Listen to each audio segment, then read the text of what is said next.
E aí, pessoal, tudo bom? Retomando o assunto da aula passada, a nossa ideia agora é poder salvar na memória os dados que a gente criou ao longo do nosso programa, caso o programa seja fechado por algum motivo. E aí, na aula passada, a gente relembrou como funciona a memória do computador e agora a gente vai ver efetivamente como manipular os arquivos.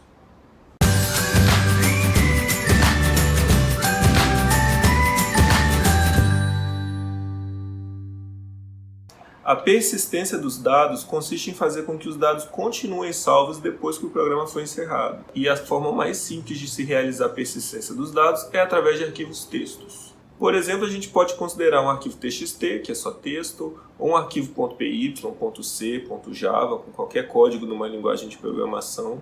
E até mesmo um arquivo HTML, se for aberto no editor de texto, vai ser possível de identificar o que está escrito ali. É como se o seu programa tivesse impresso na tela uma sequência de caracteres e esses caracteres, ao invés de aparecer na tela, foram salvos no arquivo. E aí, antes da gente sair armazenando essas informações no arquivo, a primeira coisa em Python que a gente faz é abrir o arquivo e dizer qual é o modo de abertura, se ele vai ser aberto para escrita, se ele vai ser aberto para leitura ou os dois. Então, aqui do lado a gente tem a funçãozinha em Python que serve para abrir um arquivo e inicializar um espaço na memória no qual esse arquivo vai estar. A função é a função open, ela recebe dois parâmetros. O primeiro parâmetro é uma string contendo qual é o nome desse arquivo, o caminho para chegar nesse arquivo na memória. E a segunda string é o modo de abertura. No caso aqui, no exemplo, a gente tem um W que vem de write, do inglês escrever. A gente vai escrever no arquivo.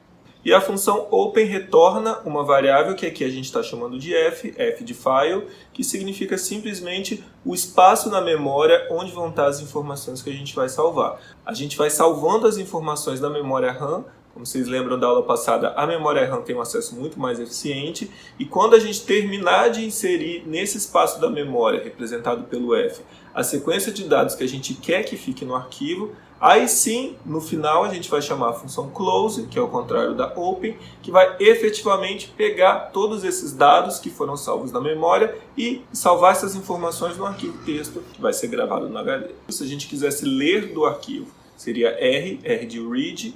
Se a gente quisesse adicionar mais coisas no arquivo, além do que já está lá, a gente colocaria um A de append, vocês já lembram o que quer dizer append. A diferença do A para o W é que se eu abro o arquivo para escrita, caso já tenha alguma coisa lá, eu vou apagar o que tem e salvar novas informações por cima. O A vai inserir ao final do que eu já tenho e o que já está lá até agora não vai ser sobrescrito. E também é possível a gente escrever e ler ao mesmo tempo. A gente usa para isso o R+. Só que isso pode confundir um pouco o nosso código. Eu aconselho que vocês façam separado. Quer ler, abre para leitura, terminou de ler, fecha. Quer escrever, abre para escrita, terminou de escrever os dados, fecha de novo. E bom, dado que eu já abri o arquivo, eu vou agora escrever alguma informação nele. Como eu te falei no arquivo texto, o que a gente salva? Texto. Como que é um texto em Python? O texto em Python é uma string. Então, num arquivo texto, a única coisa que eu vou poder salvar são strings. O que eu posso fazer, por exemplo? f.write e aí, entre parênteses, a string que você quer salvar. Esse texto, entre aspas, vai aparecer exatamente do jeito que eu coloquei lá no arquivo no final. Se eu quiser que isso seja efetivamente salvo no arquivo, eu preciso fazer f.close. Pode ser que o Python salve para você na memória se ele vir, por exemplo, que o seu computador está ocioso. Mas não há garantia de que os dados foram efetivamente salvos na memória se você não fechar o arquivo. Então, aconselho sempre a fechar. Vamos pegar esse outro exemplinho aqui. Eu tenho f.write, olá, e na sequência f.write, tudo bem?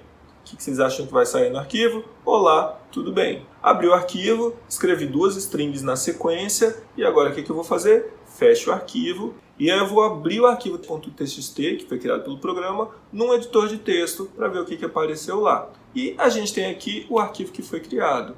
Por que eu tenho olá, tudo bem, tudo junto? Porque, como eu disse para vocês, ele só escreve no arquivo os caracteres que eu mandar. Em nenhum momento eu mandei ele escrever o caractere referente a /n, que é pular linha. Então, se eu quero que no arquivo essas duas frases fiquem separadas por uma linha, f.write olá /n, e depois eu faço f.write tudo bem. Tudo bem? E se eu quiser salvar alguma coisa que não seja uma string, eu preciso transformar essa alguma coisa para uma string. Eu não posso mandar fazer f.write de x, sendo que x é um número inteiro. Então vamos supor aqui que eu tenho de novo f é igual a open, estou abrindo ainda para escrita. Criei uma variável x com valor 23, depois criei uma variável y com valor 34. Vou fazer f.write str de x, vai transformar x numa string. Depois f.write str de y, transformou y numa string. E depois f.write str entre parênteses x mais str entre parênteses y. Então o que apareceu na tela? 2334, 2334. Primeiro eu fiz f.write do x transformado para string, mas não dei enter. Eu preciso botar no finalzinho mais e /n entre aspas. Agora sim vai pular para a linha de baixo. Depois a mesma coisa com o y, imprimo o y transformado para string e dou o enter também. No finalzinho a gente imprimiu o x transformado para string, que vira 23, mais 23 em formato de string, e depois a string do y. Se eu somo duas strings, eu estou concatenando duas strings. Eu não queria imprimir a concatenação da string 23 com a string 34. Eu queria imprimir a soma do x com y. Então, na verdade, eu tenho que fazer f.write str de quê? Entre parênteses, x mais y. Ou seja, 23, 34 e 57, cada um numa linha separada. E tem ainda uma forma de eu escrever no arquivo sem ter que fechar no final. Como é que você vai fazer? With open arquivo as f. Então eu estou chamando de f o quê? Esse carinha que foi aberto aqui na frente. Só que tudo que eu tiver tabulado, alinhado aqui dentro desse with, vai ser feito só enquanto o arquivo for fechado. A primeira linha que eu tiver no código sem essa tabulação, ela não vai mais identificar que o arquivo estava aberto. Terminou o with, ele vai fechar automaticamente o arquivo para você. Nenhuma está mais certa que a outra, você faz a que você preferir. Ou você faz o f igual a open normal e no final lembra de fechar, ou você faz tudo dentro do with e no final você não precisa fechar o arquivo porque ele vai fechar automaticamente. E agora, para fazer a leitura do arquivo, primeiro eu vou abrir ele com R em vez de W, e aí eu tenho três métodos que vão realizar a leitura para mim. O primeiro é o readline. Pelo nome você já pode identificar que ele faz a leitura de quê? De uma linha inteira de uma vez. E aí, abri aqui o arquivo, chamei ele de arc em vez de f, e usei with, só para a gente praticar, x igual a arc.readline. O que ele vai fazer? Não sei o que tem no arquivo, mas ele vai pegar a primeira coisa que tem no arquivo e vai gravar na variável x, que vai ser o que agora? Vai ser uma string. Depois faço a mesma coisa e chamo a variável de y, depois print x, print y. E aí, como eu estou abrindo aquele mesmo arquivo, olá, tudo bem, que eu tinha feito lá no início do código, a variável x vai ser uma string que vai conter o caractere O, depois o caractere L, depois o caractere A, depois a exclamação e depois o /n. O /n é um caractere como qualquer outro que vai ser lido pelo readline. Ele lê tudo até o /n, incluindo o /n. Então, se eu fizesse print x, depois print y, ia ter olá, exclamação, pula uma linha em branco, uma do /n que foi lido pelo cara e outro do print normal do Python e no finalzinho o tudo bem. Tudo bem? E a segunda função é a função readlines. A função readlines, ao invés de ler linha por linha, vai ler de uma vez todas as linhas possíveis do seu arquivo e vai retornar para você uma lista na qual cada elemento da lista é uma linha que foi lida do arquivo. Então, se você quer, por exemplo, ler todas as linhas e partir direto para a linha 8, você pode chegar nessa lista, na posição 7 você vai ter a 8ª linha que foi lida do seu arquivo. E a terceira função é a função read. A função read vai ler de uma vezada só todo o conteúdo que está escrito no seu arquivo, caractere por caractere, inclusive os /n's, vai retornar isso tudo numa única string. Então você vai ter uma string gigante que vai ter o olá, a exclamação, o /n e, na sequência, o tudo bem. Então, nesse caso aqui, x seria a string completa. E se eu quiser pegar linha por linha, eu posso pegar o x e fazer y recebe x.splitlines. Splitlines é uma função auxiliar que vai pegar o quê? Ele vai pegar uma string grandona e quebrar essa string em cada um dos /n's que ele encontrar. Então, para cada /n que ele encontrar, ele vai quebrar aquela string, e aí cada subpedacinho que ele encontrar vai virar um item da string. Então, se eu faço x é igual a f.read e depois eu faço x.splitlines, eu vou ter algo semelhante ao que eu teria se eu tivesse o readlines dali de cima. Uma lista com cada uma das linhas lidas do meu arquivo. A diferença é que aqui não vai ter aqueles /n sobrando no final de cada string.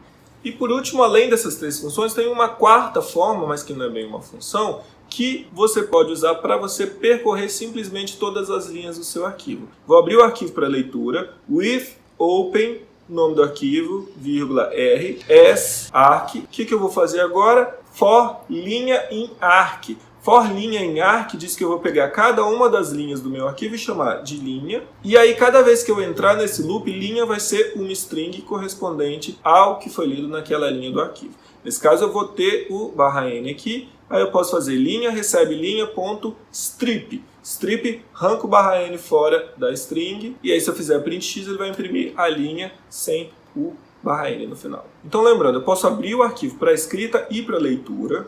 Se eu abrir para escrita, eu salvo usando write. Se eu abrir para leitura, eu posso ler usando read, readline, readlines ou fazendo esse loop. For, linha, in, arquivo. For, linha, in, f.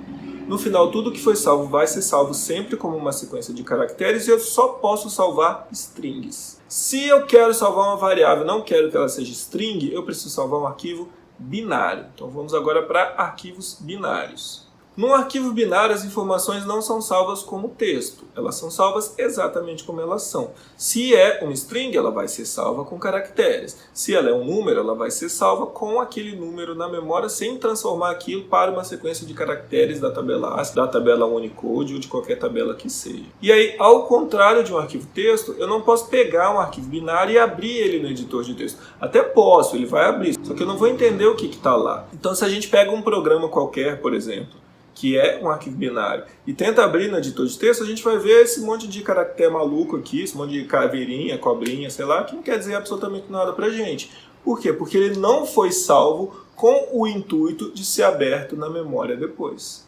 E aí, para abrir o arquivo binário, eu faço algo semelhante ao arquivo texto, só que eu faço WB, B de binário. A gente estava fazendo antes WT, só que se eu não digo se é T ou se é B, ele considera que o padrão é T.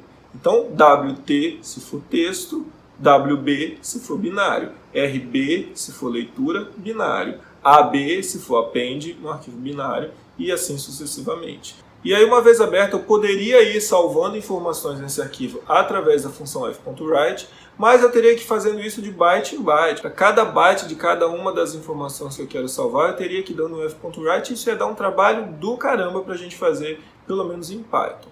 Lembrando que cada linguagem de programação vai ter uma forma diferente de manipular arquivos, de salvar as informações no arquivo. No Python, portanto, se a gente quer salvar um arquivo binário, a gente serializa as informações. Eu vou usar um módulo que vai pegar a sequência de informações que eu quero e criar uma sequência grande com todos os bytes que eu quero salvar na memória, e aí pego aquilo tudo de uma vez que está na memória e salvo de uma vez no HD. Tem mais de um módulo que nos permite serializar as informações. A gente vai usar aqui o Pickle. O Pickle é um módulo que nos ajuda a serializar as informações e facilita a nossa vida quando a gente quer trabalhar com arquivos binários. O que a gente vai fazer aqui? Primeiro, importe e o nome do módulo. Depois, abro o arquivo para escrita. Estou chamando o arquivo, no caso aqui, de f. Tenho uma sequência de variáveis aqui. X vale 35, y vale 18 e z vale x mais y. Depois, a vai ser um float, 3.14159, uma aproximação do pi. E depois, s vai ser uma string, entre aspas, olá, com um monte de a. E aí eu faço pickle.dump, a variável que eu quero armazenar, vírgula f, que é o arquivo onde eu vou salvar a informação. E essa variável não importa se ela é inteiro, se ela é double, se ela é float, se ela é string, ela pode ser o que quiser. Pode ser uma lista, pode ser um dicionário que a gente ainda nem viu, pode ser uma tupla, pode ser qualquer variável. não precisa se preocupar com a transformação, que é para isso que o pickle serve. Ele vai se virar e vai resolver o problema para você. Então aqui eu tenho uma sequência de 5 dumps. Cada um deles vai salvar uma quantidade de informações no arquivo e aí, implicitamente, o módulo ele está salvando ali junto algumas informações que vão dizer depois quantos bytes foram salvos. A única coisa que eu preciso saber é que eu tenho 5 coisas para ler. Então aqui está o código depois para fazer a leitura. Eu lembro que eu tinha salvado 5 informações, agora eu só sei o quê? Que eu vou ler 5 informações. Não importa se eram inteiros, se eram floats ou se eram strings. Pickle.loadF retorna uma variável que eu vou gravar em x1. O que está lá? Não sei. Mas se a primeira coisa que eu salvei foi um número inteiro, ele vai ler um número inteiro. Como que ele sabe disso? Ele sabe disso. De alguma forma ele gravou essa informação lá pra gente, a gente não precisa saber, mas ele sabe disso. Então eu fiz 5 dumps da vez passada, gravei 5 informações, vou fazer 5 loads agora. x1, x2, x3, x4 e x5. E se por acaso eu tentar ler mais informação do que foi salvo, o código vai dar erro. Eu preciso saber pelo menos quantas informações foram salvas. E se você acha que você não vai saber quantas informações foram salvas, na hora de salvar o arquivo, a primeira coisa que você poderia fazer é salvar quantas informações você tem. E aí você salva 5, que é o número de informações que está sendo salvas, e na hora de fazer a leitura, você poderia, por exemplo, ler essa quantidade de informações e depois faz um loop de 0 até essa quantidade de informações, fazendo a leitura dos elementos. E a serialização dos dados que eu falei para vocês, ela propriamente dita vai ser usada quando a gente quiser uma lista, ou quando a gente quiser uma tupla, ou quando a gente quiser um dicionário, que a gente ainda não viu. Se eu tenho uma lista com um monte de elementos e faço pickle.dump L, ele vai já gravar tudo de uma vez na memória para a gente, e quando eu fechar o arquivo, ele vai pegar aquilo tudo e salvar de uma vez no arquivo binário para a gente. Eu não preciso fazer um loop imprimindo cada uma daquelas informações da lista dentro do arquivo. Se eu estivesse salvando um arquivo texto e eu tenho uma lista de nomes para salvar, eu precisaria fazer um loop nessa lista e ficar dando f.writeL na posição 0, f.writeL na posição 1 e assim sucessivamente até a lista acabar. Nesse caso, com dump, a gente não precisa fazer isso. Nesse caso, ele vai salvar a lista inteira de uma vez com uma instruçãozinha só. E aí depois abrir o arquivo para leitura, e aí eu faço L é igual a pickle.load quem f, que é o arquivo, e como o que eu escrevi no arquivo foi uma lista, isso que eu vou ler agora já é uma lista inteira criada toda de uma vez com todas as informações da lista que eu tinha, e o módulo tratou de facilitar e muito a nossa vida. Então é uma coisa que pode ser útil. Se você tem, por exemplo, uma lista que contém várias tuplas, imagina que você tem nome, CPF, nome, CPF, nome, CPF. Era isso que a gente tinha no bolão, lembra? A gente tinha uma lista de jogadores. Dentro dela você tinha nome, CPF, nome, CPF, nome, CPF, várias vezes. Se eu fosse salvar isso no arquivo texto, o que eu ia ter que fazer? Eu ia ter que fazer um loop para cada tupla, nome, vírgula, CPF, dentro da lista. Eu vou pegar cada um daqueles itens, salvo no arquivo, cada um com /nzinho no final, e depois na hora de ler eu ia ter que ler todas essas informações. Se eu for fazer isso usando o arquivo binário, o que eu faço? Pickle.dump jogadores. Salvei a lista de jogadores inteira e quando eu for fazer a leitura dessa lista, é só fazer um loadzinho e tá tudo resolvido. Molezinha. Só que vai ser binário, então eu não vou conseguir enxergar se eu abrir no arquivo texto. Se eu preciso enxergar, eu vou ter que salvar com write e vou ter um loop imprimindo cada uma das informações que eu tenho. Se eu não preciso enxergar aquela informação, imagina que o bolão for fechado, o que eu preciso? Eu preciso que quando eu abrir o bolão de novo, as informações estejam lá. Eu não preciso que alguém abra o arquivo e possa ver o que está lá. Entendeu? Então, nesse caso, eu poderia ter salvo todas as informações do bolão com 2 dumps. Um dump para a lista de jogadores, um dump para a lista de apostas. Depois faço 2 loads, está tudo certo. Mas isso só vai funcionar se eu não preciso ler essas informações no meu arquivo. Se eu preciso, eu tenho que gravar no arquivo texto. Para gravar no arquivo texto, write, um por um. Um monte de dor de cabeça para a nossa vida. Tudo bom? Até a próxima aula.